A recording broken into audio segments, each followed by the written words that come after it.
SM live.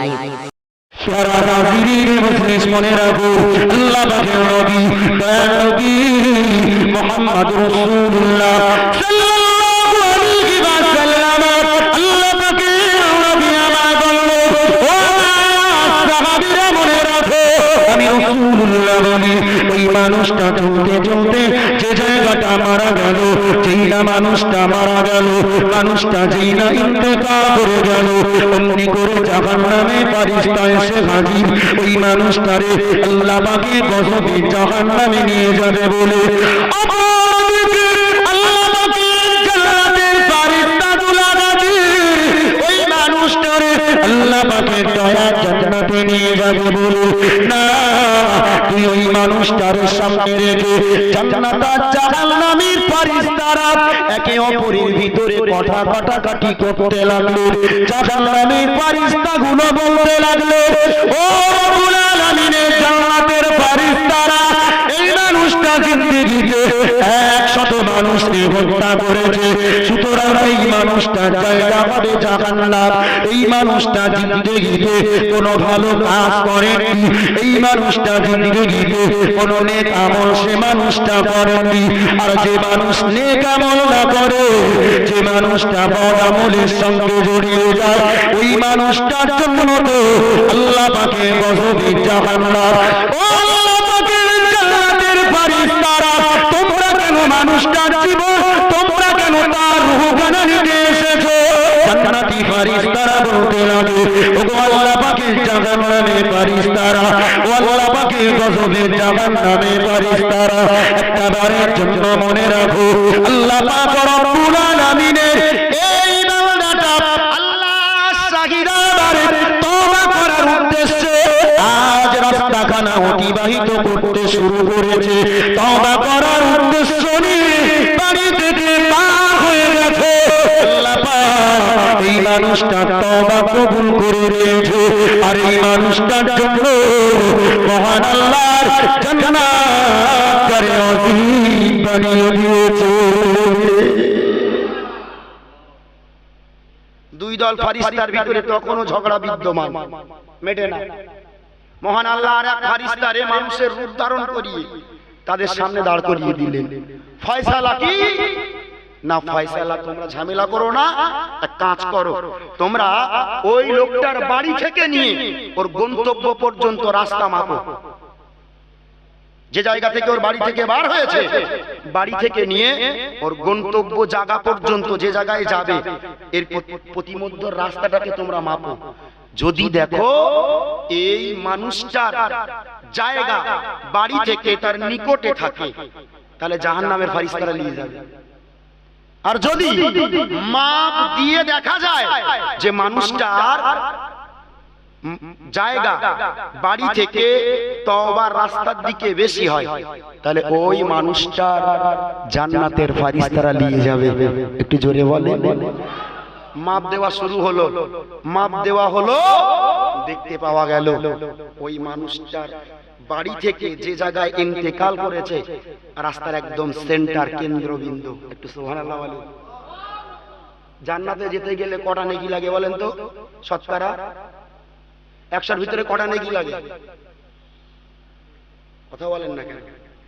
100-র ভিতরে জান্নাতে যেতে গেলে 100-র ভিতরে নেকি লাগবে কটা?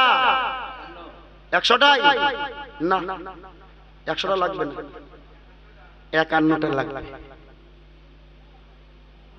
এখন যদি 50-50 হয়, উপায় কোনটা? এখন এই মানুষটার জায়গা তো একদম মাপ দিয়েছে মাজায়।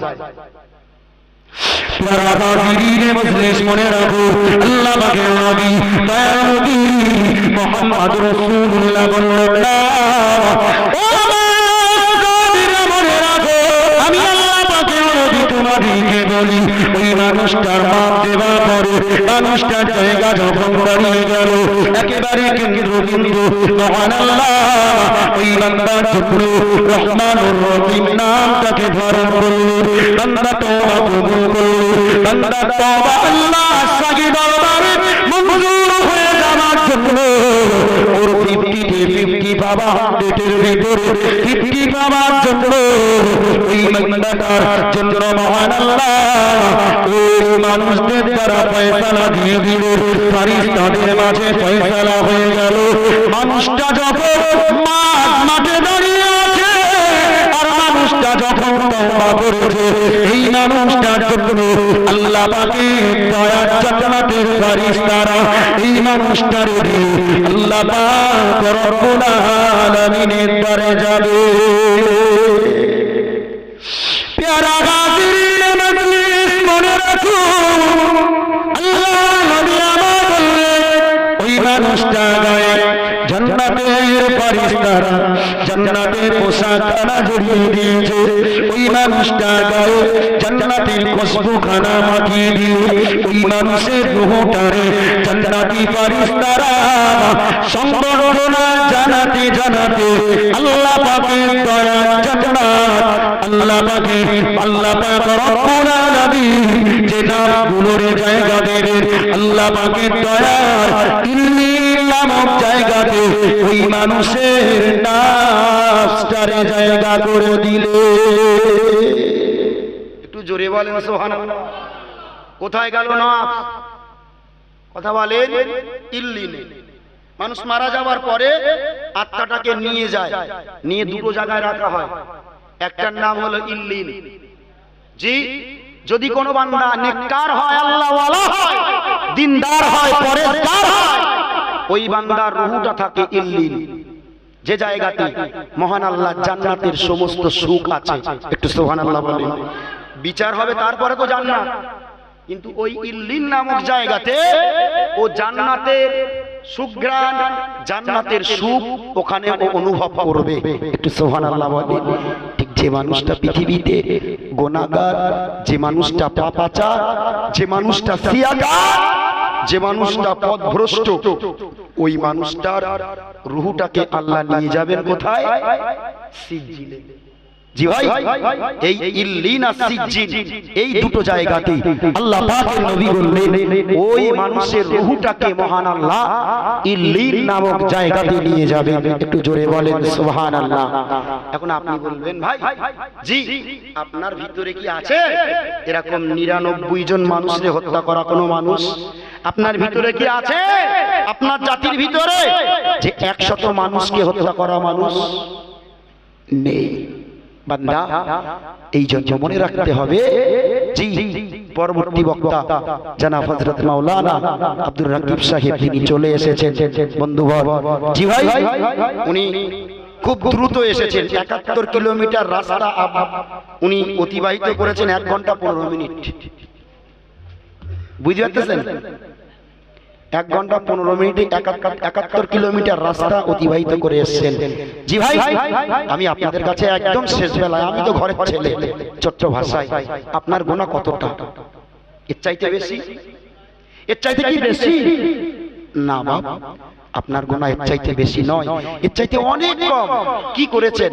হয়তোবা একটু মিথ্যা বলে ফেলেছেন, বড় গুনাহ। মিথ্যা বলাটা কবিরা গুনাহ। আপনি মিথ্যা বলে ফেলেছেন, হয়তোবা আপনি পরের হককে ফাঁকি দিয়েছেন, হয়তোবা আপনি একটু গালিগালাজ করেছেন, হয়তোবা চগলখুরি করেছেন, হয়তোবা একটু চিটিংবাজি করেছেন। এই তো আপনার গুনাহ।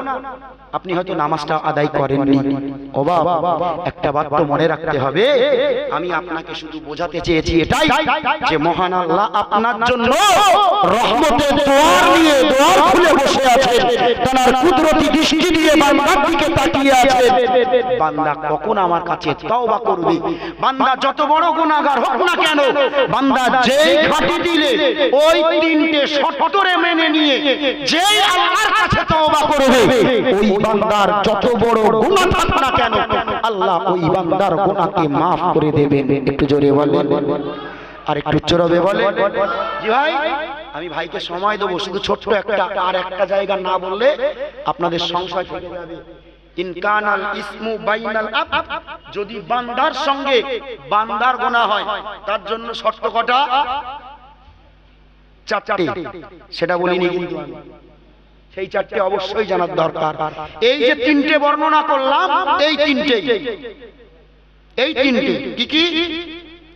যে গোনা করেছে সেই গোনা থেকে পিছিয়ে আসা, যে গোনাটা হয়ে গেছে তার উপরে লজ্জিত হওয়া, যে গোনাটা করছিল ওই গোনা আগামী দিনে আর কখনো করবে না তার দৃঢ় প্রতিজ্ঞা করা। আর বান্দার সঙ্গে যদি বান্দার হক মারামারি হয় তাহলে আল্লাহ পাকের নবী বলছেন ওই হক যত সময় পর্যন্ত তারে বুঝিয়ে না দেবে, ওই মানুষটা যত নামাজ পড়ে কপালে আর রোজা রেখে রেখে রুগ্ন শুকনো হয়ে যায়, ওই মানুষের তওবা আল্লাহ কবুল করবে না। কত ভাই আছে বোনের সম্পত্তির হক গুলোরে ফাঁকি মারে, আছে না নেই? কত ভাই রয়েছে যে ভাই ভাইয়ের সম্পত্তি ফাঁকি মেরেছে। কত সমাজের বুকে প্রসিদ্ধ ব্যক্তিত্ব রয়েছে যে গরিব এতিম অসহায় দুস্থ মানুষগুলোর মুটে মজদুর লেবার গুলোর টাকা মেরে বড়লোক হয়েছে। শেষ বয়সে দেখছি তারা বিরাট বড় হাজী সাহেব, 7 বার হজ করে এসে 15 বার ওমরা করেছে, 38 মানে 27 দিন 38,000 লোকের লাইন দিয়ে শাড়ি কাপড় বিতরণ করতেছে। অথচ ওর জিন্দেগির পাতা উল্টিয়ে দেখা যাবে যে ওই মানুষটা অপরের মাল হক ফাঁকি মেরেছে। আমি বলছি ওই মানুষটা যত টাকা দান করুক না কেন, দান করতে করতে যদিও নিঃস্ব হয়ে যায়, ওই মানুষটা যদি নামাজ পড়তে পড়তে কপালে পর হয়ে যায়, মানুষটা রোজা রাখতে রাখতে যদি রুগ্ন শুকনো হয়ে যায়, তারপরে ওই মানুষটার ওই নামাজ, ওই রোজা, ওই হজ, ওই যাকাত, ওই দান কোনোটাই কবুল হবে না। যত সময় পর্যন্ত এই গরিব অত এসটিম অসহায় দুস্থ মানুষ যার হক ছিনিয়েছো ওই হকটাকে পর্যাপ্ত পরিমাণে বুঝিয়ে না দেবে। শুধু বুঝিয়ে দিলে হবে না, রাসূলুল্লাহ বললেন ওর কাছে ক্ষমাও চাইতে হবে। ওকে যেদিন ফাঁকি মেরেছিলে ওর কাছে ক্ষমা চেয়ে নিতে হবে, ফিরিয়েও দিতে হবে, উপরন্ত ওর কাছে ক্ষমাও চাইতে হবে। ওটা তোমার সাজা। যত সময় পর্যন্ত ও ক্ষমা না করবে, মহান আল্লাহ অঙ্গীকার করেছে আমি ওই বান্দার ক্ষমা করব না। অনেক মানুষ দেখবেন রাগের মাথায় বলে ফেলে তুই সব মাফ করবো, আমি তোরে মাফ করবো না, কিয়ামতের মাঠে তোরে বুঝিয়ে নেব, বলে না? হ্যাঁ, ওই মানুষটা ওই কথা বলছে। সত্যিকারের যদি ওই জায়গার উপযুক্ত ব্যক্তিত্ব ওই মানুষটা হয়, আপনি যতই তওবা করেন না কেন, যত দান সাদকা করেন না কেন, কিয়ামতের মাঠে মহান আল্লাহ আপনার ক্ষমা করবে না। আপনার ক্ষমা নেই। বান্দার কাছে যদি আপনি গুনাহ করে, বান্দার মনে যদি কষ্ট রেখে আপনি পৃথিবীর জগৎ ত্যাগ করে যান, আপনার কোনো মাপ নেই যত সময় পর্যন্ত ওই ব্যক্তিত্ব আপনাকে মাফ, কথা বলেন, না করে। ওই জন্য দেখবেন আমরা যখন মরা মানুষ মরে যায় তখন জানাজার মাঠে দাঁড়িয়ে বলি যে অনেক চলাফেরায় অনেক ভুল ভ্রান্তি হয়েছে, সবাই একটু আলোদের মরামুখীর দিক তাকাইয়ে একটু মাফ করে দাও। তো মরামুখীর দিক তাকিয়ে মাফ করবো মানে ওর সম্পত্তি বেঁচে রয়েছে, পরের মাল ফাঁকি মেরে সম্পত্তি করেছে, ফিরিয়ে দে, তারপরে ক্ষমা চা। ক্ষমা পাও কি? যেখানে আল্লাহ ক্ষমা করবে না বলে আল্লাহ অঙ্গীকার করছে, রাসূলুল্লাহ বলছে যে ওর ক্ষমা হবে না যত সময় পর্যন্ত ওর হকটাকে বুঝিয়ে না দেবে। তুমি হুজুর ক্ষমা চেয়ে দেবার ক্ষমা হয়ে যাবে না। জি ভাই, একটু মনে রাখবেন আমি আপনাদের কাছ থেকে বিদায় নিচ্ছি। ভাইকে অনেকক্ষণ বসিয়ে রেখেছি। জি ভাই, ভাইয়ের কাছেও ক্ষমা চাইছি।